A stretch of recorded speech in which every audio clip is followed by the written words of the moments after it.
السلام عليكم ورحمة الله وبركاته نحمده ونصلي على رسوله الكريم أما بعد بسم الله الرحمن الرحيم الحمد لله আল্লাহ সুবহানাহু ওয়া তাআলার অশেষ মেহেরবানি যে আমরা আমাদের সেলফ রুকিয়া কোর্সের আজ চতুর্থতম সেশনে জয়েন করেছি সকলে।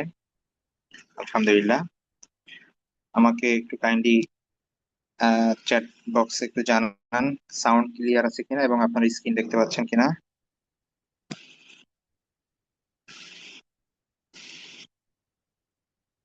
ওকে, ঠিক আছে। ওকে, তো আলহামদুলিল্লাহ আমরা আমাদের চতুর্থ ক্লাসে আজকে প্রথম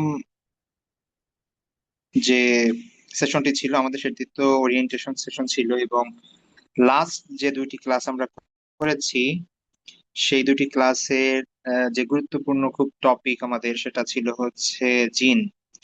প্রথম যে সেশন করেছি আমরা জিন নিয়ে, সেখানে আমরা জিনদের পরিচয় জেনেছি, জিনদের বৈশিষ্ট্য, তাদেরকে কিভাবে সৃষ্টি করা হয়েছে, তারা তাদের নেচার কেমন বা তারা কি করে, কোরআন হাদিসের আলোকে আমরা কতটুকু তাদের কর্মকাণ্ড সম্পর্কে জানতে পারি, এবং তাদের আবাসস্থল, তাদের কিছু ইতিহাস আমরা পড়েছিলাম, মানুষের সাথে তাদের পার্থক্য, এবং শয়তান কাকে বলে, জিন কাকে বলে, দুইটার মধ্যে আদৌ কি কোনো মানে মৌলিক কোনো পার্থক্য আছে কিনা বা কতটুকু পার্থক্য থাকলে।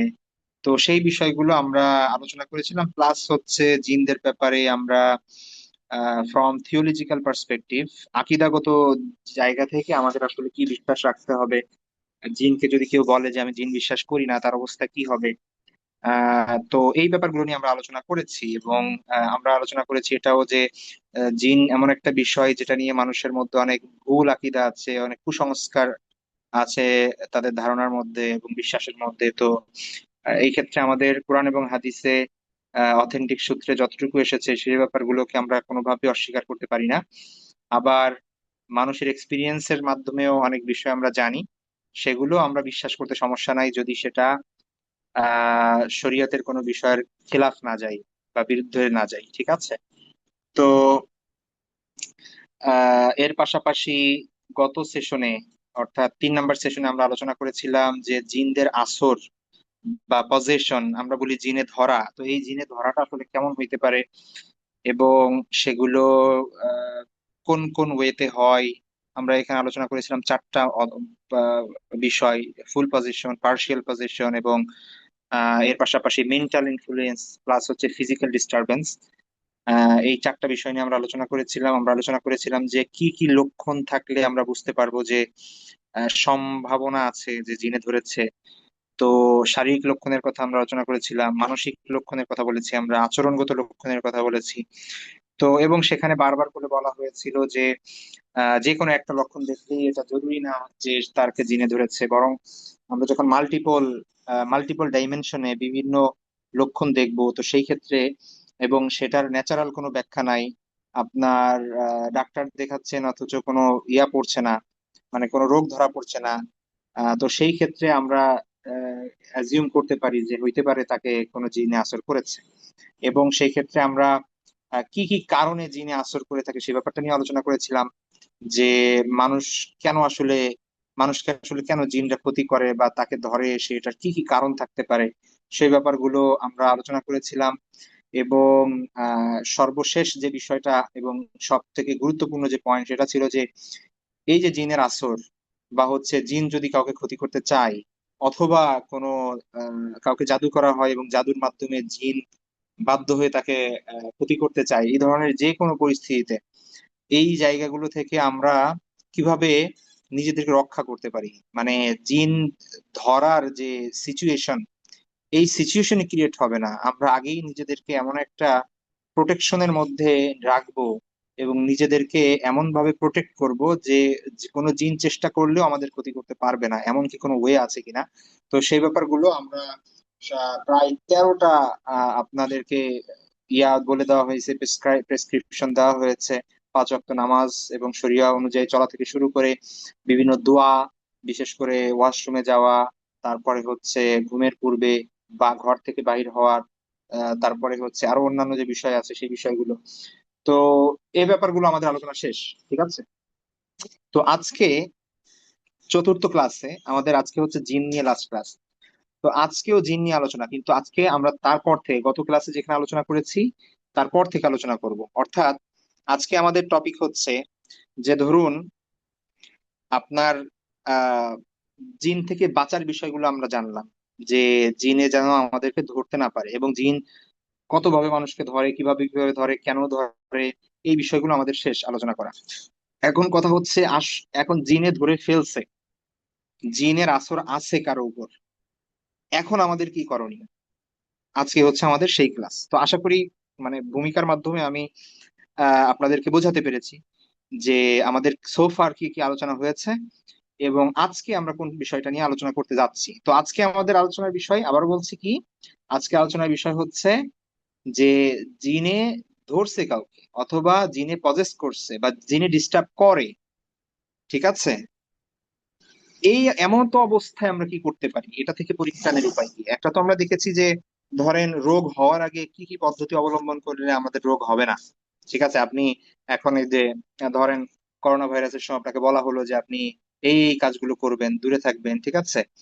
আহ মাস্ক ইউজ করবেন, সে সময় অনেক কিছু বলা হয়েছে না, হ্যান্ড স্যানিটাইজার ইউজ করবেন, যেন কোনোভাবে করোনার কোনো জীবাণু যেন আপনার শরীরে না আসতে পারে, এই জন্য সর্বোচ্চ সতর্কতা অবলম্বন করবেন।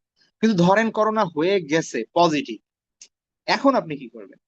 তখন হচ্ছে ট্রিটমেন্ট ভিন্ন, তখন তো আর আপনার আগের কাজগুলো ফলো করলেই হবে না, শুধু এখন আপনার আইসোলেশনে থাকতে হবে, ওষুধ খাইতে হবে, ট্রিটমেন্ট নিতে হবে, তাই না? তারপরে হচ্ছে আরো অনেক অনেক আহ, আপনার সিচুয়েশনাল অনেক বিষয়গুলো আপনাকে মেনটেন করে চলতে হবে।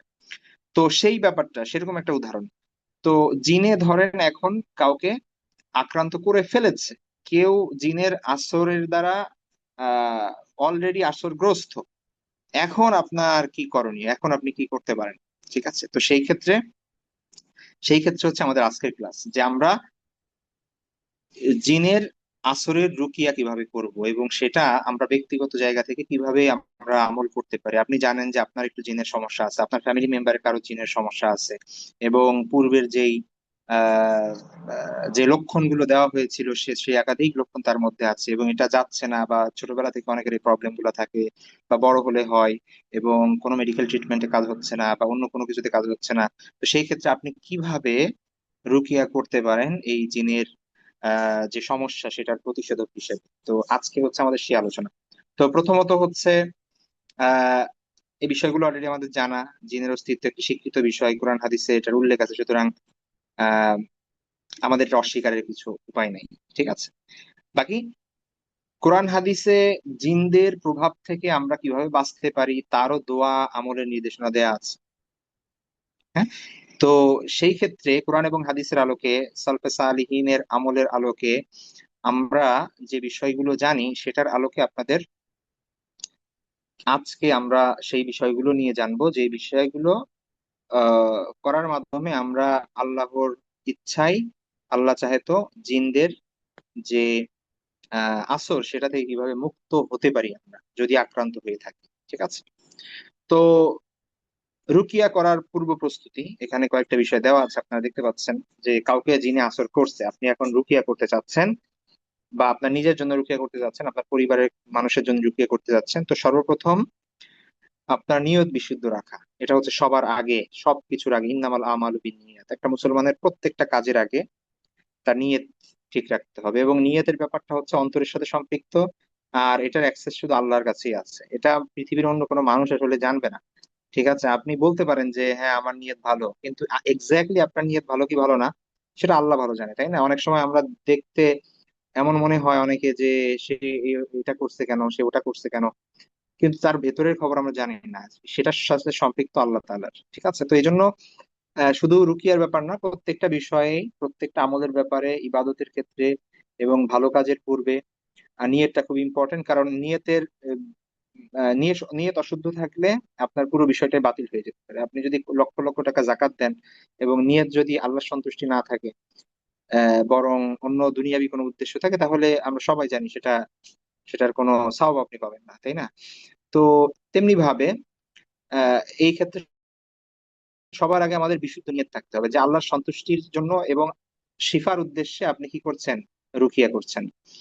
এবং আহ অনেক সময় মানুষ দেখা যাচ্ছে যে, ওটা আমরা 3 নম্বর আলোচনা করি, যে অনেক সময় আহ রুকিয়া বলতে এখন যদি কেউ নাম দেয় রুকিয়া, কিন্তু সে যদি মুখ দিয়ে উচ্চারণ করে এমন এমন কথা যেটা হচ্ছে আপনার আহ কি বলে ভণ্ড কবিরাজ, অথবা হচ্ছে কেউ শিখিয়ে দিয়েছে তাকে, যেটার সাথে কোরআন এবং হাদিসের কোনো সম্পর্ক নাই, যেটা কোরআনের আয়াতও না, হাদিসের দোয়াও না, এমন জিনিস যদি কাউকে শিখিয়ে দেওয়া হয় এবং সেটার ভিতর কুফর শিরিক মিশ্রিত থাকে, তাহলে সেইটা রুকিয়া হবে না কখনো, যতই সেটাকে ভালো মানে আপনি নাম দেন না কেন। ঠিক আছে? তো প্রথমত হচ্ছে নিয়ত বিশুদ্ধ রাখা। দ্বিতীয়ত হচ্ছে যে ব্যক্তি রুকিয়া করবে তার উচিত তার রুকিয়াটা যেন সঠিকভাবে কাজ করে, এই জন্য তার গুনাহ থেকে বেঁচে থাকা।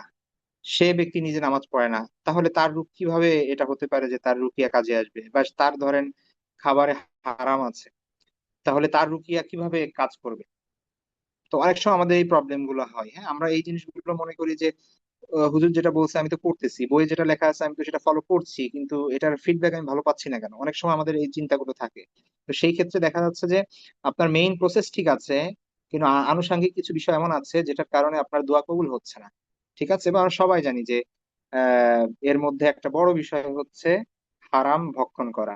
আপনার ইনকাম সোর্স যদি হারাম হয়, বা আপনি যদি হারাম খাদ্য গ্রহণ করেন আপনার, তো সেই ক্ষেত্রে এটা কিভাবে আশা করা যায় যে আপনি কি করবেন, মানে আপনার দোয়া কবুল হবে এবং রুকিয়া কবুল হবে? বা রুকিয়াটা তো আসলে দোয়াই, অর্থাৎ আপনি আল্লাহর কাছে একটা নির্দিষ্ট পদ্ধতিতে নির্দিষ্ট কিছু সূরা কালাম দোয়া করে আপনি আল্লাহর কাছে দোয়া করছেন যেন তার এটা আক্রান্ত ব্যক্তির এই অসুস্থতাটা দূর হয়, যেন আল্লাহ শেফা দান করেন। এটা তো দোয়া, এটা তো আর এমন কিছু না যে আপনি কিছু খেলেন আর তারপরে ওইটা আপনার শরীরে গিয়ে ওইটার ভেতর আপনার কি বলে বিভিন্ন ঔষধ গুণাবলী আছে সেটা মানে ফিজিক্স এর নিয়ম অনুযায়ী সেটা কাজ করা শুরু করলো এবং তারপরে হচ্ছে আপনি সুস্থ হয়ে গেলেন।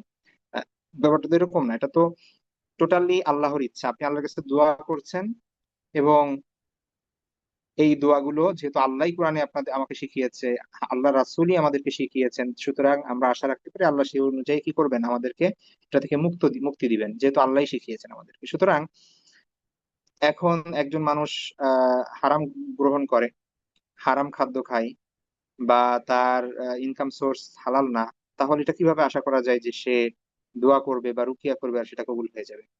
তাই না? এটা তো মানে সাধারণত এটা কবুল না হওয়ারই কথা। সুতরাং অনেক সময় নিয়ম ঠিক থাকলেও এই আনুষঙ্গিক অনেক বিষয়ের কারণে দেখা যাচ্ছে যে এই জিনিসগুলো কাজ করে না। সুতরাং ফার্স্ট অফ অল নিয়ত বিশুদ্ধ রাখা, দ্বিতীয়ত হচ্ছে নিজেকে মেজর সিন যেগুলো আছে, কবিরা গুনাহ আছে এবং স্পষ্ট আল্লাহর অবাধ্যতা যেখানে আছে সেগুলো থেকে নিজেদেরকে বাঁচিয়ে রাখা। তৃতীয় বিষয় হচ্ছে এমন কোনো কিছুর দ্বারস্থ না হওয়া যেটা কোরআন এবং হাদিসের বাইরে। ঠিক আছে? একটা ব্যক্তি যে নিজেকে কবিরাজ দাবি করে অথচ তার যথার্থ জ্ঞান নেই, কোরআনের জ্ঞান নাই, হাদিসের জ্ঞান নাই, তার হয়তো বা কোরআন পড়া শুদ্ধও না, এবং সে যেই দোয়াগুলো শিখাই দিচ্ছে বা যেই মানে মন্ত্রগুলো আপনাকে শিখিয়ে দিচ্ছে পড়ার জন্য, বা সে যেটা পড়ে ফু দিচ্ছে সেটা কোরআনের আয়াত না, হাদিসের দোয়াও না, তার মানে সে কি দিচ্ছে? এটা কিভাবে রুকিয়া হতে পারে? ঠিক আছে? তো এটার আশ্রয় না নেওয়া, এদের আশ্রয় না নেওয়া। তৃতীয় বিষয়, চতুর্থ বিষয় হচ্ছে অন্তরকে একদম এই ব্যাপারে স্থির রাখা এবং দৃঢ় বিশ্বাস স্থাপন করা যে এই রুকিয়া আমি যে করছি এটারও নিজস্ব কোনো শক্তি নাই, পৃথিবীর কোনো কিছুরই নিজস্ব কোনো শক্তি নাই, যে হুজুর রুকিয়া করে দিচ্ছে তার কোনো ক্ষমতা নাই, আমি রুকিয়া করে দিচ্ছি আমার নিজের এই ক্ষমতা নাই, এটা একমাত্র আল্লাহর সাহায্য। আল্লাহ যদি শেফা দান করে তাহলে শেফা হবে, আল্লাহ যদি এই মুসিবত থেকে আমাকে মুক্তি দেয় তাহলে একমাত্র আমি মুক্তি পাবো। আদারওয়াইজ পৃথিবীর অন্য কোনো ক্ষমতা নাই, কোনো কিছুরই ক্ষমতা নাই যেটা আমাদেরকে কি করতে পারে, আমাকে এখান থেকে মুক্তি দিতে পারে। এই বিশ্বাস অন্তরে ধারণ করতে হবে। তো এই বিষয়গুলো হচ্ছে রুকিয়া করার পূর্বের বিষয়। ঠিক আছে? এবং খুবই ইম্পর্টেন্ট। অনেক সময় এই জায়গায় ঝামেলা হওয়ার কারণে আমাদের মেইন যে আমরা কার্যক্রম করি সেখানে সেটা সেটা ফলপ্রসূ হয় না। এবং সেটা অতটা ফ্রুটফুল হয় না, এবং পরবর্তীতে আমরা মনে করি যে আমাদের হয়তো বা দোয়া আমি ঠিক মতো পড়তে পারি না, অথবা হুজুর যে দোয়া শিখাই দিয়েছে ওটা বোধহয় ভুল, ইত্যাদি ইত্যাদি, তো ওরকম না। তো এটা একটা বড় ইস্যু। তো রুকিয়ার পূর্ব প্রস্তুতি, চারটা বিষয় আবার বলছি: নিয়ত বিশুদ্ধ রাখা, গুনাহ থেকে বেঁচে থাকা, ভণ্ড কবিরাজ বা যে রুকিয়ার যে শরঈ পদ্ধতি সেই পদ্ধতির বাইরের কোনো ঝাড়ফুঁকের আশ্রয় না নেওয়া, এবং অন্তর থেকে দৃঢ় বিশ্বাস রাখা যে এটার একমাত্র ক্ষমতা আল্লাহ সুবহানাহু ওয়া তাআলার হাতে। ঠিক আছে, ওকে। এবার আসেন মূল বিষয়ে, আসল জায়গায় আসি। তো জিনের রুকিয়ার আয়াত সমূহ কি কি? জিনের রুকিয়ার আয়াত সমূহ এখানে আপনাদেরকে দেয়া আছে। আমরা এই যে লেকচার শিট এটা দেওয়ার পাশাপাশি আপনাদেরকে আপনারা চাইলে নিজেরাও বের করে নিতে পারেন, অথবা আয়াত সম্বলিত একটা পেজ আপনাদেরকে দিব যেখানে এই সব কিছু লেখা আছে। হ্যাঁ, অর্থাৎ সূরা ফাতিহা, এখানে দেখেন সূরা ফাতিহা 7 বার পাঠ করা, আয়াতুল কুরসি 3 বার অথবা 7 বার পাঠ করা, সূরা বাকারার যে সমস্ত আয়াতে আহ যেগুলো দোয়া সম্বলিত এবং যেগুলোর আলাদা ফজিলত বর্ণিত হয়েছে, অথবা হচ্ছে আপনার আহ জিন সংক্রান্ত আলোচনা আছে, সেখানে আল্লাহ সুবহানাহু ওয়া তাআলা জিনদের থেকে পানাহের কথা বলেছেন। তো এই আয়াতগুলো তিলাওয়াত করা, সেখানে কয়েকটা আয়াত আছে এখানে দেখতে পাচ্ছেন: 1 থেকে 5, 102, 255 থেকে 257, আর 284 থেকে 286, অর্থাৎ মানে লাস্টের যে 3টা ভার্স সেটা আর কি। ঠিক আছে, তাহলে আমরা এখানে পাচ্ছি 5, 6, 7, 8, 9, 10, 11, 12, টোটাল 12টা আয়াত সূরা বাকারা থেকে। সূরা ইখলাস, ফালাক, নাস 7 বার করে, সূরা সফফাতের 1 থেকে 10 নম্বর আয়াত, সূরা জিনের 1 থেকে 9 নম্বর আয়াত, সূরা দুখানের 43 থেকে 52 নম্বর আয়াত, সূরা হাসরের 21 থেকে নিয়ে 24 নম্বর আয়াত, এবং সূরা মুমিনুনের 115 থেকে নিয়ে 118 নম্বর আয়াত। ঠিক আছে, ওকে। এখন এগুলো হচ্ছে কোরআন থেকে যে বিষয়গুলো। এখন এটা দেখেন, আহ এখানে অধিকাংশ মানে কিছু জিনিস তো আমরা অলরেডি জানি। অনেকে সূরা হাসরের আয়াত অনেকের মুখস্থ আছে, আবার অনেকের সূরা বাকারের শেষ আয়াতগুলো মুখস্থ আছে, শুরুর আয়াতগুলো মুখস্থ আছে। তো এইটা জরুরি না যে আপনার মুখস্থই পড়তে হবে, আপনি চাইলে দেখে দেখেও পড়তে পারেন। তবে অবশ্যই সেটার জন্য আপনার মানে সহি পড়া যদি মানে কোরআন যদি সহি ভাবে আপনি পড়তে না পারেন, তাহলে এটা একটা প্রবলেম। এই জন্য আমরা সবার আগে বলি যে আপনারা কোরআন শুদ্ধ করে পড়ার যে ক্লাস সেগুলো করবেন সব সময়, এবং ওইটা আগে করবেন। সবকিছুর আগে কোরআন শুদ্ধ করে পড়া এটা একটা বড় ফরজ। ঠিক আছে, তো এমন অনেক সময় হয় কোরআনের আয়াত আমরা পড়তে গিয়ে এমন ভাবে অশুদ্ধ করি যে সেটা আয়াতের মিনিং চেঞ্জ হয়ে যায় অনেক কিছু। তো যেহেতু এগুলো খুব সেন্সিটিভ ইস্যু, এবং একটা আহ উম, শুধু সবের উদ্দেশ্যে না, বরং একটা শেফার উদ্দেশ্য আছে এখানে। সুতরাং এখানে অবশ্যই আপনার যদি এমন হয় যে না আপনার রুকিয়া করা দরকার নিজস্ব, কিন্তু আপনি সহিভাবে কোরআন পড়তে পারছেন না, এখনো আপনি চেষ্টা করছেন, তো সেই ক্ষেত্রে যে পারে তাকে দিয়ে আপনি পড়াবেন। ঠিক আছে, তো এখানে যে লিস্ট দেখতে পাচ্ছেন সেই লিস্ট এর এর আগে মানে যেগুলো বলা হলো সেগুলো তো আছেই, এবং এর আগে হচ্ছে আপনি পবিত্রতা অর্জন করবেন। ঠিক আছে, অজু যেন থাকে আপনার, এবং পবিত্র অবস্থায় থাকেন, এবং সেই অবস্থায় আপনি সময় নিয়ে বুঝতে পারছেন যেহেতু এগুলো 7 বার করে পড়তে হবে অধিকাংশ জিনিস, এবং বিভিন্ন জায়গা থেকে পড়তে হবে, একটু সময় লাগবে, তো সেই সময়টা নিয়ে আপনি পড়বেন। ঠিক আছে, তাহলে সূরা ফাতিহা 7 বার, আয়াতুল কুরসি 7 বার বা 3 বার, সূরা বাকারার এই 12টি আয়াত বা 13টি আয়াত, সূরা ইখলাস, ফালাক, নাস 7 বার, সূরা সফফাতের 1 থেকে 10 নম্বর আয়াত, সূরা জিনের 1 থেকে 9 নম্বর আয়াত, সূরা দুখানের 43 থেকে 52 নম্বর আয়াত, সূরা হাসরের 21 থেকে 24, এবং সূরা মুমিনুনের 115 থেকে 118। এই আয়াতগুলো হচ্ছে জিনের রুকিয়ায় আপনার উপকারী আয়াত, যেগুলোর মধ্যে শেফা আছে। ওকে, এখন আয়াতগুলো ছাড়াও হাদিসের মধ্যে অনেক কিছু দোয়া আছে, যেই দোয়াগুলো আমাদের এই ক্ষেত্রে অনেক কাজে লাগবে। তো সাথে সাথে সেই দোয়াগুলো পড়বেন। তার মধ্যে প্রথম যে দোয়াটা এখানে দেখতে পাচ্ছেন আপনারা, প্রথমে এখানে দোয়ার ইয়াটা দেখতে পাচ্ছেন আপনারা: যে প্রথমে হচ্ছে বিসমিল্লাহিল্লাযী লা ইয়াদুররু মা ইসমিহি শাইউন ফিল আরদি ওয়ালা ফিস সামাই ওয়া হুয়াস সামিউল আলিম। আমরা সকাল বিকাল তিনবার আল্লাহ রাসূল সাল্লাল্লাহু আলাইহি ওয়াসাল্লাম এই দোয়া পড়তেন সব সময়। দেখেন বিসমিল্লাহ, আল্লাহর নামে, মানে আল্লাহর নামে শুরু করছি। আল্লাযী লা ইয়াদুররু মা ইসমিহি, যার নামের সাথে ক্ষতি করতে পারে না, শাইউন কোনো কিছু, ফিল আরদি ওয়ালা ফিস সামাই, পৃথিবীতে জমিনে এবং আসমানে, আসমান এবং জমিনের কোনো কিছুই ক্ষতি করতে পারে না যার নামের দ্বারা শুরু করলে, তার এমন একজন সত্তার নামে আমি শুরু করছি। ঠিক আছে, ওয়াহুয়া সামিউল আলিম, এবং তিনি হচ্ছেন সর্বশ্রোতা এবং সর্বজ্ঞ। সুতরাং আল্লাহ রাসূল সাল্লাল্লাহু আলাইহি ওয়াসাল্লাম এই দোয়াটা সকাল বিকাল প্রতিনিয়ত পড়তেন, তিনবার, এবং এটা পড়া খুব ইম্পর্টেন্ট। আপনাকে এই দোয়া যদি আপনি পড়েন তাহলে আহ আল্লাহ ইনশাল্লাহ আপনাকে কি করবে, এই আসমান এবং জমিনে যা কিছু আছে সবকিছুর ক্ষতি থেকে আপনাকে রক্ষা করবেন। তাহলে আসমান এবং জমিনের যা কিছু আছে সেই ক্ষতি থেকে যদি আপনি রক্ষা পেয়ে যান তাহলে আর কি লাগে, তাই না? তো সকাল সন্ধ্যার দোয়ার মধ্যে এটা খুব অন্যতম একটা গুরুত্বপূর্ণ দোয়া। এবং এটা যেহেতু এই দোয়ার মিনিং এর সাথে ক্ষতির সম্পৃক্ত আছে, সুতরাং জিনের ক্ষতি, জাদুর ক্ষতি, অন্যান্য ক্ষতি থেকে বাঁচার জন্য আমরা কি করতে পারি, এই দোয়াটা পড়তে পারি, এবং এই দোয়াটা পড়বো আমরা তিনবার। তারপরে সেকেন্ড যে দোয়া আছে সেটা হচ্ছে আউযু বিকালিমাতিল্লাহিত তাম্মাতি মিন শাররি মা খালাক। আউযু মানে আমরা সবাই জানি আউযু বিল্লাহি মিনাশ শাইতানির রাজিম, আমরা যেরকম আউযু মানে কি, আউযু মানে হচ্ছে আমি আশ্রয় প্রার্থনা করছি, বিকালিমাতিল্লাহ, আল্লাহর কালিমার দ্বারা, আল্লাহর বাণীর ওসিলাই। কোন কালিমা, কোন বাণী? আত্মাম্মা, তাম্মা মানে হচ্ছে পরিপূর্ণ। তাহলে আল্লাহর পরিপূর্ণ যে বাণী, পরিপূর্ণ যে কালিমা, পরিপূর্ণ যে কথামালা, সেগুলোর মাধ্যমে আমি কি চাচ্ছি, আশ্রয় প্রার্থনা করছি। কি থেকে আশ্রয় প্রার্থনা করছি? মিন শাররি মা খলাক, প্রত্যেক ওই জিনিস থেকে যা আল্লাহ সৃষ্টি করছেন। তাহলে আল্লাহর সৃষ্ট সকল কিছুর, আল্লাহ সৃষ্ট যা কিছু আছে এই সব কিছুর অনিষ্ট থেকে আমি আল্লাহর কাছে আশ্রয় প্রার্থনা করছি। সুতরাং জিনও তো আল্লাহর সৃষ্টি, তাই না? সুতরাং এটা অটোমেটিক সেটার ভিতর চলে আসবে। আর আপনি যেহেতু এখানে স্পেশাল নিয়ত করে আপনি কি করছেন, পড়ছেন, তার মানে হচ্ছে স্পেশালি এই জিনের ক্ষতি থেকে আল্লাহ যেন আপনাকে রক্ষা করে। তাহলে এটাও তিনবার। আল্লাহ রাসূল সাল্লাল্লাহু আলাইহি ওয়াসাল্লাম, আপনার একটা হাদিস আছে জানেন কিনা, এক সাহাবীকে একটা একটা মানে ক্ষতি কারক বিষধর একটা পোকা কামড় দিয়ে তাকে ইয়া করে ফেলে আর কি, হ্যাঁ, হত্যা করে ফেলে। তো পরবর্তী আল্লাহ রাসূল সাল্লাল্লাহু আলাইহি ওয়াসাল্লাম যখন শুনলেন, তখন তিনি বলেছিলেন যে এই দোয়াটা পাঠ করার জন্য, যে সে যদি এই দোয়াটা পাঠ করতো তাহলে কি হতো না, সে এটার ক্ষতি থেকে বেঁচে যেত।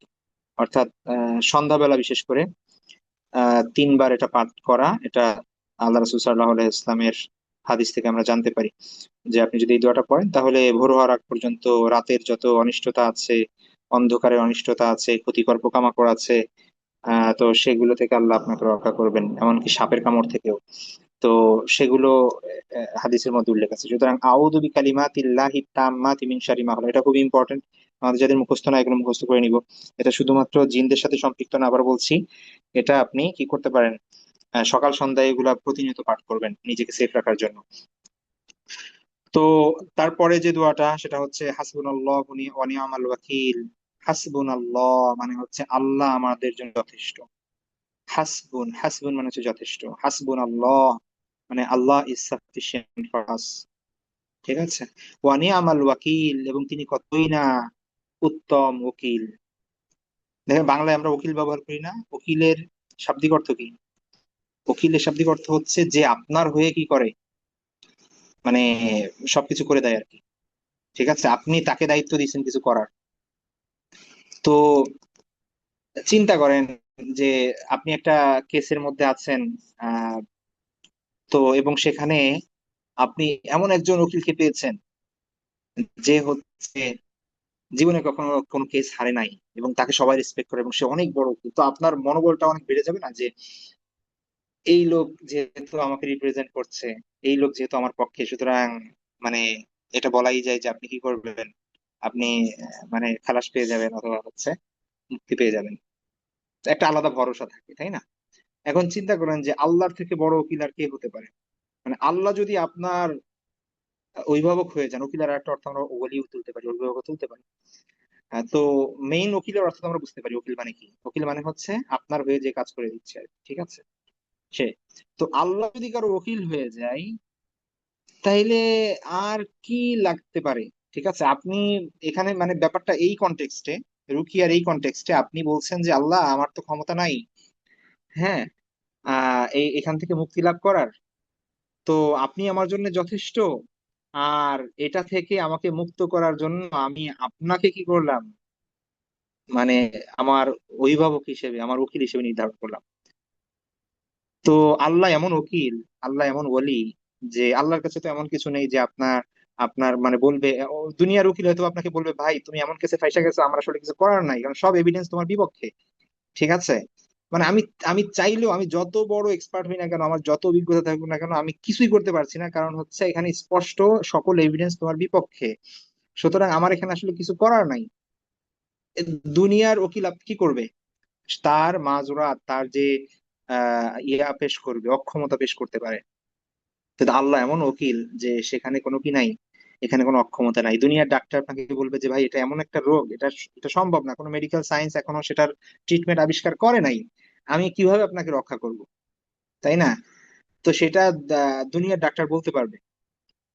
কিন্তু আল্লাহ সুবহানাহু ওয়া তাআলা এমন ওয়াকিল, এমন ওয়ালি, এবং তিনি ইন্নাহু আলা কুল্লি শাইইন কদির, তিনি সবকিছু করতে সক্ষম, যে তিনি যদি আপনার দায়িত্ব নেন এবং তাকে যদি আপনি উকিল বানাতে পারেন, তাহলে মানে পৃথিবীর এমন কোনো সমস্যা নেই যে সেখান থেকে আপনি মুক্তি লাভ করতে পারবেন না। মানে এই এই চিন্তা করা যে এখান থেকে আমি মুক্তি লাভ করতে পারবো না আল্লাহ উকিল হওয়ার পরেও, এটা ইটসেলফ আ কুফরি। মানে তার মানে হচ্ছে আপনি বললেন যে আল্লাহর সেই ক্ষমতা নাই, নাউজুবিল্লাহ, তাই না? মানে ওই বিশ্বাস রাখা। তো এই কারণে মানে পরিপূর্ণ আস্থা রাখা এটার উপর যে আল্লাহকে আমি উকিল বানাইছি, আল্লাহকে ওলি বানাইছি, এইটা তো আমি মুক্তি পাবোই পাবো, এটা তো আর কোনো মানে এই আস্থা রাখবেন। যদি কোনো কারণে মুক্তি না পাই, তার মানে বোঝা যাচ্ছে যে হয় আমার কোনো প্রবলেম আছে, অথবা এটার ভিতরে আমার কোনো কল্যাণ আছেন, যেটা আল্লাহ চাচ্ছেন যে আমি যেন সেই কল্যাণটা পাই। ঠিক আছে। তো এই জন্য রুকিয়ার বিষয়গুলো মানে অধিকাংশ, অধিকাংশ না মানে পুরো বিষয়টাই হচ্ছে ইমান, বিশ্বাস, আস্থা, ভরসার উপর। মানে যার মানে পরিপূর্ণ বিশ্বাস, আস্থা আল্লাহর উপর যত বেশি, তার দুয়ার ইফেক্ট তত বেশি, তার রুকিয়ার কার্যকারিতা তত বেশি। আপনি রোবটের মতো শুধু কি করলেন, আহ আপনি রোবটের মতো খালি ই করলেন যে হ্যাঁ হুজুর এগুলো দিচ্ছে, এগুলো করতে হবে, দোয়াগুলো তাড়াতাড়ি বিসমিল্লাহির রাহমানির রাহিম তিনবার পড়লেন, আউযু বিকালিমাতিল্লাহি তাম্মামি মিন শাররি মা খালাক তিনবার পড়লেন, তারপরে পানি পড়া খাইলেন 1 বছর। দেখতেছেন যে কাজ করতেছে না, কেন কাজ করতেছে না? আপনি তো বুঝতেছেনই না যে কি পড়তেছেন, আপনি যে আল্লাহর কাছে চাচ্ছেন এটা আপনার মনের সাথে এটা কানেক্ট হচ্ছে না, জাস্ট আপনার মুখে একটা কথা বলতেছে যেটা আপনি নিজেও বুঝতে পারছেন না, কিন্তু অন্তর সেটা বলছে না। অন্তর থেকে যে একটা আকুতি আল্লাহকে কাছে চাওয়া এবং আস্থার সাথে আল্লাহর উপর ভরসা রাখা যে না এটা আল্লাহ করতে পারেন এবং এটা করবেন না কেন, আমি আল্লাহকে চাচ্ছি, আল্লাহর কাছে চাচ্ছি, এই ভরসাটা না থাকার কারণে দেখা যাচ্ছে যে আমাদের দোয়া কবুল হচ্ছে না, আমাদের রুকিয়া কোনো কাজে লাগছে না, এবং আমরা তখন মনে করতেছি কি এই রুকিয়া আসলে কাজ টাজ করে না। তো রুকিয়াতে সমস্যা নেই, সমস্যা হচ্ছে আপনি, আমি। ঠিক আছে, আমাদের ইমান, আমাদের আস্থা, আমাদের ভরসা, এটাই হচ্ছে সমস্যা। তো সেটা সেটা রুকিয়ার ক্ষেত্রে না, প্রত্যেকটা ব্যাপারই। ঠিক আছে। তো এই জন্য এটা খুবই ইম্পর্টেন্ট যে আমি এটা ফিল করব আমি কি পড়ছি। ঠিক আছে। এই যে দোয়াগুলো আমরা আশা করি যারা এখানে 50% পড়েছেন, 50% ক্লাস করেছেন, তারা এই প্রত্যেকটা দোয়ার অর্থ বুঝবেন। মানে যে যদি ভালো করে একটু পড়ে থাকেন, জাস্ট 50% এনাফ এই দোয়াগুলোর অর্থ পরিপূর্ণ বোঝার জন্য। মানে আপনার 70%-ও যাইতে হবে না, কারণ এখানে 70%-এর কোনো ইয়া নাই, এখানে সব 50%-এর। ঠিক আছে।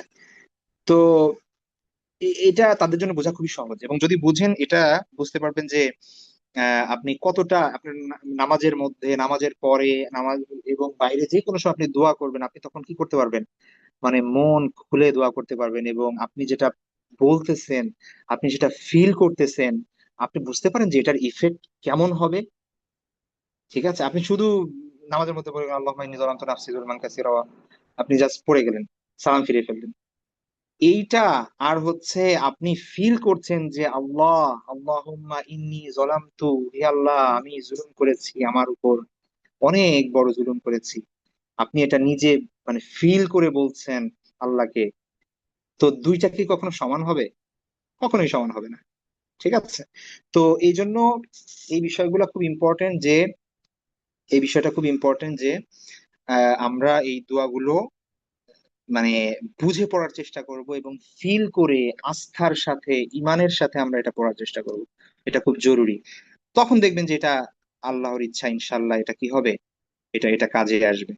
আদারওয়াইজ দেখা যাচ্ছে যে এটা এটা অতটা ফ্রুটফুল হবে না।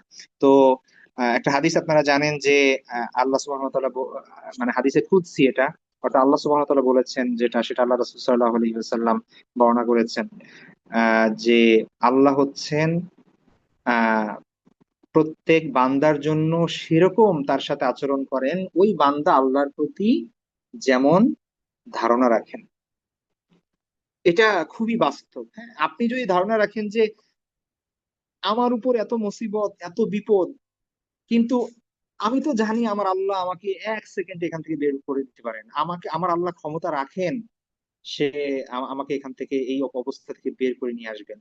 তো আপনি আল্লাহর উপর ভরসা রাখেন এবং বিশ্বাস করেন যে আল্লাহ অবশ্যই নিঃসন্দেহে আপনাকে এখান থেকে বের করে দিতে পারেন, এই অবস্থা থেকে আপনার সকল সমস্যা দূর করে দিতে পারেন।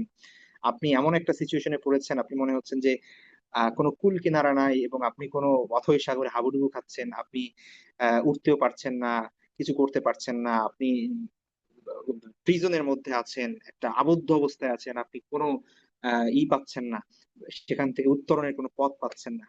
কিন্তু আপনি আল্লাহর প্রতি যেমন ধারণা রাখবেন, আল্লাহ আপনার প্রতি তেমন আচরণ করবেন। সুতরাং একজন যদি মনে করে যে এখান থেকে কি বের হওয়া সম্ভব, তো এমনি সে দোয়া করলো, 5 ওয়াক্ত নামাজ পড়লো, ঠিক আছে, আর ওই মানে কি না বুঝে দোয়া করলো, বা দোয়া করার মধ্যে কোনো ধরনের তার সিনসিয়ারিটি, তার একাগ্রতা, তার আস্থা ভরসা সেই জিনিসগুলো নাই, তাহলে তার দোয়া কতটুকু কাজ করবে? আর আপনি যদি সত্যিকার অর্থে ওইভাবে দোয়া করেন যে আল্লাহ, যেভাবে ইউনূস আলাইহিস সালাম মাছের পেট থেকে দোয়া করেছিলেন, লা ইলাহা ইল্লা আনতা সুবহানাকা ইন্নী কুনতু মিনাজ জালিমিন, তিনি তো এটা না বুঝে বলেন নাই, তিনি বারবার বুঝে বলছে, আল্লাহ আমি তো অপরাধ করে ফেলছি, আল্লাহ আমি তো ভুল করে ফেলছি, ঠিক আছে, আমি তো জুলুম করে ফেলছি, কিন্তু আপনি ছাড়া তো কোনো উপায় নাই আল্লাহ। তিনি এমন ভাবে কাকুতি মিনতি করে দোয়া করলেন যে আল্লাহ মানে যেখান থেকে মানে পৃথিবীর কোন সায়েন্স, পৃথিবীর কোন টেকনোলজি সেখান থেকে মানে জীবিত অবস্থায় কাউকে ফেরত আনার মতো কোনো ইয়া রাখে না, ঠিক আছে? কাউকে যদি গভীর সমুদ্রের মধ্যে একটা নীল তিমি এসে গিলে ফেলে এবং সমুদ্রের নিচে চলে যায়, হ্যাঁ, সেই অবস্থায় একটা মানুষ কিভাবে বাঁচতে পারে? তো এই অবস্থা থেকে, এমন ইম্পসিবল সিচুয়েশন থেকে আল্লাহ রক্ষা করেছেন হযরত ইউনূস আলাইহিস সালামকে। আপনি কি মনে করেন যে তিনি জাস্ট এটা একটা, তিনি নবী এই কারণে আল্লাহ তাকে রক্ষা করেছেন, আর কাউকে আল্লাহ রক্ষা করবেন না? ব্যাপারটা এরকম না। মানে পৃথিবীর যে কোনো সিচুয়েশনে আপনি থাকেন, জিনে ধরুক, জাদু করুক, আর যাই করুক না কেন, ইউনূস আলাইহিস সালামের মতো এইরকম বিপদ তো না, মানে এর থেকে তো কম অ্যাটলিস্ট। তো আল্লাহ তাকে যদি রক্ষা করতে পারেন সেই অবস্থা থেকে, তাহলে আপনি আমি কি কোন অবস্থায় আছি? এবং সেইখান থেকে আল্লাহ রক্ষা করতে কি আরো আল্লাহর মানে শক্তি খরচ হবে, নাকি আল্লাহ এটা করতে পারেন না? নাউযুবিল্লাহ। কথা হচ্ছে ইউনূস আলাইহিস সালাম যেই অন্তর নিয়ে, যেই আস্থা নিয়ে, যেই আবেগ নিয়ে আল্লাহর কাছে চেয়েছেন, আমি আপনি সেটা চাইতে পারছি না, জাস্ট এইটুক পার্থক্য। এই কারণে আল্লাহ সুবহানাহু ওয়া তাআলা হযরত ইউনূস আলাইহিস সালামের সাথে যেমন আচরণ করেছেন আমাদের সাথে তেমন করছেন না। তো এটা ডিপেন্ড করছে, এটা কেন করছেন না? কারণ হচ্ছে আপনি আল্লাহর প্রতি, আমি আল্লাহর প্রতি ওই ধারণা রাখতে পারছি না, ওই আস্থা রাখতে পারছি না যতটা ইউনূস আলাইহিস সালাম পেরেছেন। সুতরাং ওই হাদিসের কথায় আবার আসি, যে বান্দার সাথে আল্লাহ তেমন আচরণ করেন, সে আল্লাহর প্রতি যেমন ধারণা রাখে, সে আল্লাহর প্রতি যেমন ধারণা পোষণ করে, আল্লাহ তার সাথে তেমন আচরণ করেন। সুতরাং এটা প্রত্যেকটা বিষয়ের সাথে আপনার সম্পৃক্ত। তো এই জন্য খুব ইম্পর্টেন্ট এই বিষয়টা যে আপনি মানে জাস্ট রোবোটিক স্টাইলে আপনি কি করলেন, কিছু মানুষ তসবি পড়ে, কথা বলতেছে, অন্যদের সাথে গল্প করতেছে, হাত চলতেছে, এরকম এরকম এরকম এরকম না বুঝে। মানে জিকির মানে কি? জিকির হচ্ছে রিমেম্বারেন্স, মানে আপনি স্মরণ করা আল্লাহকে, আপনার ব্রেনে নাই আল্লাহ, আপনি মানে মনে করছেন না আল্লাহর কথা, শুধু তর্জি টিপতেছেন। ঠিক আছে, হইতে পারে যে হ্যাঁ ঠিক আছে, আপনি যেহেতু লা ইলাহা ইল্লাল্লাহ পড়তেছেন, সুবহানাল্লাহ পড়তেছেন, আলহামদুলিল্লাহ পড়তেছেন, এটার একটা মিনিমাম সব হয়তো আপনি পাবেন, কিন্তু এটার যে আরো কত মিনিংফুল যে একটা ইফেক্ট হইতে পারতো, সেটা আপনার মানে একাগ্রতা এখানে না থাকার কারণে সেটা কিন্তু সেই বেনিফিট থেকে আপনি বঞ্চিত হচ্ছে। তো এই জন্য রুকিয়ার ক্ষেত্রে সব থেকে ইম্পর্টেন্ট যেটা, সেটা হচ্ছে আপনার নিজেকে আগে কি করা, এমন একটা অবস্থায় নিয়ে আসা যে আপনার বিশ্বাস আল্লাহর উপর চরম লেভেলে। ঠিক আছে, আপনার বিশ্বাসের উপর ভিত্তি করে আপনার রুকিয়া কাজ করবে। তো এটা এটা খুব ইম্পর্টেন্ট। ওকে, এবার আসি, এখন দোয়া পড়ে পড়ে কি হবে? দোয়া পড়লাম, কোরআনের আয়াত পড়লাম, এখন এটা রুকিয়া করার নিয়মটা কি, এটা করবোটা কি? ওকে, প্রথম বিষয়টা আসি। তো কয়েকটা ধাপ আমরা অনুসরণ করব। প্রথমত হচ্ছে যেটা বললাম, পবিত্রতা অর্জন করা, অজু গোসল পরিষ্কার পরিচ্ছন্নতা অবস্থায় রুকিয়া করা, এটা এটা থাকা। দ্বিতীয় বিষয় হচ্ছে উপরোক্ত আয়াত এবং দোয়াগুলো পড়ে যদি নিজের সমস্যা থাকে, আপনি যদি সেলফ রুকিয়া, যেহেতু আমরা এটা এমন ভাবে পড়ছি যে যাতে নিজের উপর আপনি করতে পারেন। আর কেউ যদি নিজের উপর না করতে পারে, তাহলে আপনি আপনার ফ্যামিলি মেম্বারকে কি করতে পারেন, হেল্প করতে পারেন। তো তাকে পড়ে আপনি হেল্প করতে পারেন। তো সেটা কি করা, উপরোক্ত আয়াত এবং দোয়াগুলো পড়ে নিজের শরীরে ফু দেয়া। তো আপনি একটা হাদিস তো আছে, রাতে আমরা যেন কি করি, তিন কুল পরে তারপরে নিজের গায়ে ফু দেওয়া, যতদূর সেভাবে আপনি নিতে পারেন। যেভাবে হচ্ছে দুই হাতের হাত মুষ্টি করে আপনি ফু নিয়ে আপনার মাথা থেকে নিয়ে পা পর্যন্ত শরীর যতদূর যায় আপনার হাত, সমস্ত শরীরে হাত বুলিয়ে দেওয়া। ঠিক আছে, এটা। তৃতীয়ত হচ্ছে আপনি এই আয়াতগুলো পড়ে দোয়াগুলো পড়ে পানিতে ফু দিবেন এবং সেটা পান করবেন। ঠিক আছে, তাহলে পানিতে ফু দিয়ে, পানিতে যদি ফু দেন পানিতেও কি থাকবে, এই রুকিয়ার ইফেক্টটা থাকবে, এবং সেটা খাওয়ার মাধ্যমে বা পান করার মাধ্যমে এবং সেই পানি দিয়ে গোসল করার মাধ্যমে আপনি কি করতে পারেন, আল্লাহর কাছে শিফা কামনা করতে পারেন। আর একটা হচ্ছে তেলের মাধ্যমে আপনি দোয়াগুলো পড়ে কোরআনের আয়াতগুলো পড়ে আহ তারপরে কি করবেন, তেলে ফু দিবেন। স্পেশালি যদি অলিভ অয়েল হয় তাহলে ভালো। তো অলিভ অয়েলে আপনি ফু দিবেন। এবং আপনার যদি কারো, স্পেশালি এটা হচ্ছে তাদের জন্য যাদের শারীরিক ডিস্টারবেন্স আছে, অর্থাৎ ধরেন শরীরের কোনো অঙ্গ অবশ হয়ে আছে, অথবা হচ্ছে প্যারালাইজড হয়ে আছে, এবং সেটা আপনার প্রবল আশঙ্কা যেটা জিনের কারণে, তো সেই জায়গাগুলো আপনি কি করতে পারেন, আপনি মালিশ করতে পারেন, আক্রান্ত স্থানে লাগাতে পারেন। ঠিক আছে, অথবা যেটা করতে পারেন সেটা হচ্ছে আহ সাধারণভাবে যদি অন্য মেন্টাল প্রবলেম বা হচ্ছে অন্যভাবে জিন পজেস করে, শারীরিক ডিস্টারবেন্স না, তো সেই ক্ষেত্রে আপনি এটা সাধারণ ইউজও করতে পারেন। এই তেল রুকিয়ার মাধ্যমে আপনি মাথায় নিলেন অথবা হচ্ছে শরীরে নিলেন, ঠিক আছে, এটা করতে পারেন। আর একটা গুরুত্বপূর্ণ বিষয় সেটা হচ্ছে বড়ই পাতার গোসল। এটা হাদিস দ্বারা প্রমাণিত, এটার আলাদা ইয়া আছে, ইফেক্ট আছে। সুতরাং রুকিয়ার উদ্দেশ্যে বড়ই পাতার পানি দিয়ে গোসল করা যাবে। ঠিক আছে, এখন বড়ই পাতার গোসল কিভাবে করবেন, এবার আসেন।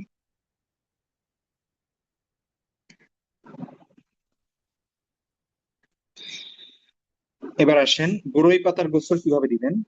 তো বড়ই পাতা এটা ইসলামী চিকিৎসায় বিভিন্ন ক্ষেত্রে বিশেষভাবে গুরুত্বপূর্ণ। আপনারা জানেন যে মারা গেলে মৃতকেও বড়ই পাতা দিয়ে গোসল দেওয়া হয় ইত্যাদি। তো বিশেষ করে জাদু, বদনজর, জিনের আসর এগুলার ক্ষেত্রে আহ বড়ই পাতার পানি দিয়ে গোসল করা হয়। তো আহ প্রথম যেটা করবেন সেটা হচ্ছে বড়ই পাতা নিবেন, 60টি বড়ই পাতা নিবেন এবং সেগুলো ভালো করে গুঁড়া করবেন। তারপরে হচ্ছে এক গামলা পানির মধ্যে সেই বড়ই পাতার গুঁড়া মেশাবেন, এবং এই যে উপরোক্ত যে কোরআনের আয়াত এবং রুকিয়ার দোয়াগুলো দেওয়া হয়েছে এগুলো পড়বেন। যেভাবে বলা হয়েছে 7 বার সূরা ফাতিহা, তারপরে 7 বার বা 3 বার সূরা আহ, আয়াতুল কুরসি ইত্যাদি, যেভাবে ওখানে লিস্ট দেওয়া আছে ওইগুলো পড়ে আপনি এই পানিতে ফু দিবেন। ঠিক আছে, এবং তারপরে এই পানি দিয়ে আপনি গোসল করবেন, এবং পাতাগুলো পরে আপনি পবিত্র স্থানে ফেলে দিতে পারেন, বা অন্যভাবে এটাকে আপনি কি করতে পারেন, সরাই তুলতে পারেন বাথরুম থেকে। এবং তারপরে স্বাভাবিক অন্য নিয়মে আপনি পাশাপাশি যেভাবে তেল অথবা হচ্ছে ফু দিয়ে নিজের শরীরে, সেভাবে অন্যান্য রুকিয়ে আপনি চালিয়ে যাবেন সাথে। তো এই নিয়মিত যদি আপনি বড়ই পাতার গোসলটা করতে পারেন আহ প্রতিনিয়ত, তাহলে আপনি আশা করা যায় যে ইনশাল্লাহ এটা খুব কাজ করে এবং জাদু এবং জিনের প্রভাব থেকে এটার মাধ্যমে মুক্তি পাওয়া সম্ভব। ঠিক আছে, ওকে, এবার আসেন রুকিয়া চলাকালীন সময়ে কিছু অস্বাভাবিক প্রতিক্রিয়া এবং দেখতে অনেকে রুকিয়া করার সময় দেখা যাচ্ছে যে আপনি যখন এমনি এমনি সে ভালো, কিন্তু যখন এই দোয়াগুলো পড়া শুরু করছেন তখন শরীরে একটা কাঁপুনি আসছে, বা কান্না আসছে, অনেকের দেখা যাচ্ছে যে মাথা ব্যথা হয়। আবার অনেক সময় যে আপনি এক সপ্তাহ বা কয়েক সপ্তাহ ধরে টানা রুকিয়া করে যাচ্ছেন, এই সময়গুলোতে দুঃস্বপ্ন দেখে অনেকে। তারপরে এই সময়গুলোতে শরীর অবশ, ঝিমঝিম ভাব, অবসাদ লাগা বা খুব মন খারাপ থাকা, এই জিনিসগুলো হয়। এই জিনিসগুলো হওয়া মানেই হচ্ছে একটা ইফেক্ট হচ্ছে। এটার কারণে মানে আপনার ভয় পাওয়ার কোনো কারণ নাই, এবং এটার কারণে আপনি মানে থামিয়ে দিবেন না, বরং আপনি নিয়মতান্ত্রিক ভাবে আপনি যদি 1 সপ্তাহ বা 2 সপ্তাহ যে কোর্স আপনি করতে চাচ্ছেন, মানে আপনি ধরেন যে 1 সপ্তাহ আপনি কি করলেন, এই রুকিয়া করবেন, তো আপনি 3 দিন পর থামিয়ে দিবেন যে না আমার তো ভালো লাগছে না, আগে থেকে আরো খারাপ হচ্ছে দেখি। তো এই খারাপ হওয়াটাও অনেক সময় এটা ভালো লক্ষণ। তো এইসব লক্ষণ দেখা দিলে আপনি রুকিয়া চালিয়ে যাবেন, এবং ভয় পাবেন না, ধৈর্য ধরে আল্লাহর উপর ভরসা করে এই চিকিৎসা চালিয়ে যাবেন। তো এটা অনেকের ক্ষেত্রেই কমন যে রুকিয়া চলাকালীন সময়ে মানে দুষ্টু জিন শয়তান যারা আছে, যারা আপনাকে ডিস্টার্ব করছে, তারা আরো বেশি বেপরোয়া হয়ে যায়, এবং মানে আহ, তারা একটা অস্থিরতায় ভোগে। ঠিক আছে, কারণ তাদের উপর ওই দোয়াগুলো ইফেক্ট করছে, এবং তারা ঠিক মতো আসর করতে পারছে না, তো যার কারণে তারা কিছু ডিস্টারবেন্স ঘটায়। তো এটা এটা স্বাভাবিক। ওকে। এবং রুকিয়ার সময় যেটা করণীয় সেটা হচ্ছে, যেহেতু রুকিয়া মানে আবারও বলছি যে একটা বিশেষ আহ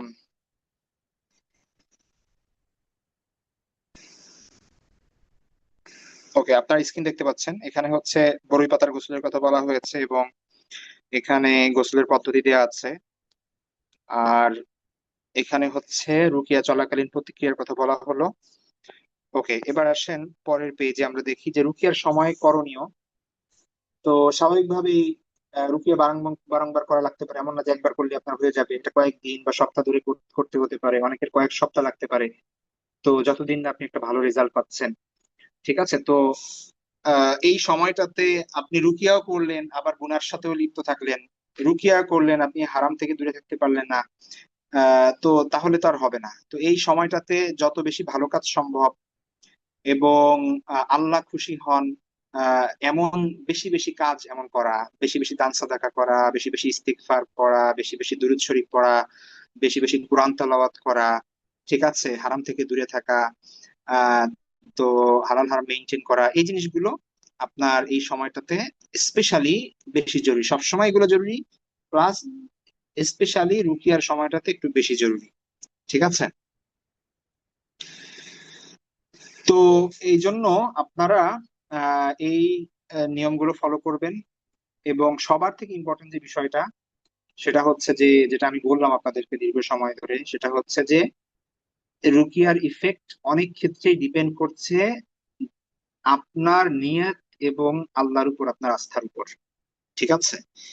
তো এই জিনিসগুলো ঠিক রেখে যদি আপনি সঠিক পন্থা অবলম্বন করে যদি এই কোরআনের আয়াত এবং দোয়ার মাধ্যমে আপনি যদি আল্লাহর কাছে আশ্রয় প্রার্থনা করেন এবং শেফা চান, তাহলে আশা করা যায় ইনশাআল্লাহ আল্লাহ আপনাকে কি করবেন, মুক্তি দিবেন এই অবস্থা থেকে।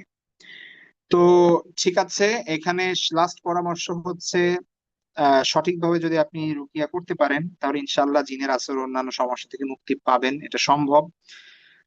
এটা সম্পূর্ণ কোরআন এবং সুন্নাহ ভিত্তিক একটি চিকিৎসা। এখানে আপনার আহ মানে শরীয়তের বিরোধী কোনো কিছু নাই, নিজের বানানো কোনো দোয়া না এটা। 3টা দোয়াই এখানে হাদিস থেকে, এবং সবগুলোই কোরআনের আয়াত। সুতরাং পুরোপুরি আপনি শরীর মোতাবেকই কি করছেন, চিকিৎসা গ্রহণ করছেন, এবং আস্থা সম্পূর্ণ আল্লাহর উপর রাখতে হবে। পাশাপাশি যদি এমন হয় যে কারো আরো কোনো জটিল অবস্থা হতে পারে, যে না তার দীর্ঘদিন প্রবলেম, এবং তাকে এই রুকিয়া করে এবং নিয়ম যথাযথভাবে ফলো করেও আসলে পুরোপুরি সে ভালো হচ্ছে না, অথবা এখনো সমস্যা দেখা দিচ্ছে, তখন অনেক সময় হয় না যে খুব সিরিয়াস কন্ডিশন, এবং তো তখন দেখা যাচ্ছে যে কিছু ফাঁক ফোকর থেকে যায়, যেটা হয়তো বা আপনার দ্বারা ঠিক করা সম্ভব না। সেই ক্ষেত্রে আপনার এই ব্যাপারে রুকিয়া বিষয় বিশেষজ্ঞ যারা যারা এই ব্যাপারে প্রফেশনালি কাজ করেন, আমাদের পরামর্শ হচ্ছে তাদের পরামর্শ নিবেন আপনারা। ঠিক আছে, যে আমরা তো এরকম পদ্ধতিতে সেলফ রুকিয়া করছি, কিন্তু তারপরেও আমাদের কি হচ্ছে না, মানে আশানুরূপ ফলাফল আমরা পাচ্ছি না। তো সেই ক্ষেত্রে কি করা যায়, তো তাদের ক্ষেত্রে আপনারা অবশেষে পরামর্শ নিবেন। তো এই হচ্ছে বিষয়। তো এটাই আপনারা আমরা ইনশাল্লাহ আপনাদেরকে গ্রুপে আয়াতগুলো যেন আপনারা একসঙ্গে পান, সেই আয়াতগুলো সহ আমরা এই এই এটা দিয়ে দিব আপনাদের গ্রুপ ইনশাআল্লাহ। ঠিক আছে। তো আমাদের আজকে এই পর্যন্তই থাকবে ক্লাস। আমরা নেক্সট ক্লাস আবার ইনশাআল্লাহ আহ আমরা ইনশাআল্লাহ নেক্সট উইকে আবার শনিবারে আমরা ক্লাস করব। তো ঠিক আছে, সবাই ভালো থাকবেন, দোয়া করবেন। আল্লাহ হাফেজ। আসসালামু আলাইকুম ওয়া রাহমাতুল্লাহি ওয়া বারাকাতুহু।